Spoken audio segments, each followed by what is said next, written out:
شاید آپ کو بھی انفارمیشن مل رہی ہوگی.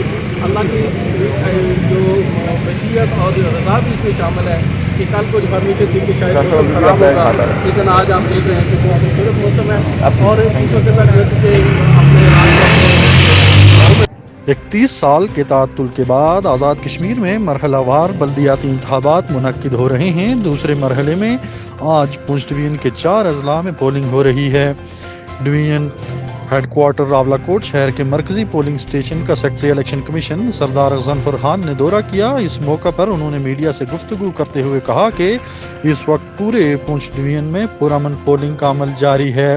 سرکاری ملازمین کے ووٹ کے حوالے سے کہا کہ ملازمین کے لیے پوسٹل بیلٹ کا قانون لوکل باڈیز ایکٹ میں موجود نہیں ہے. ایک سوال کے جواب میں سیکرٹری الیکشن کمیشن نے کہا کہ ہم نے بینکوں کو مکتوب لکھا تھا, انہیں اپنے ملازمین کو ووٹ پول کرنے کی سہولت فراہم کرنی چاہیے تھی. سیکرٹری الیکشن کمیشن سردار غضنفر خان نے وارڈ نمبر 1 کے پولنگ اسٹیشن نمبر 3 خواتین کا وزٹ بھی کیا.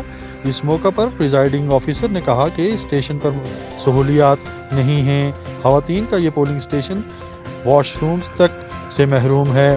عملے نے بھی شکایات کام بار لگایا. اس پر سیکرٹری الیکشن کمیشن نے کہا کہ امید ہے کہ آئندہ ایسی کمزوریاں دور کی جائیں گی.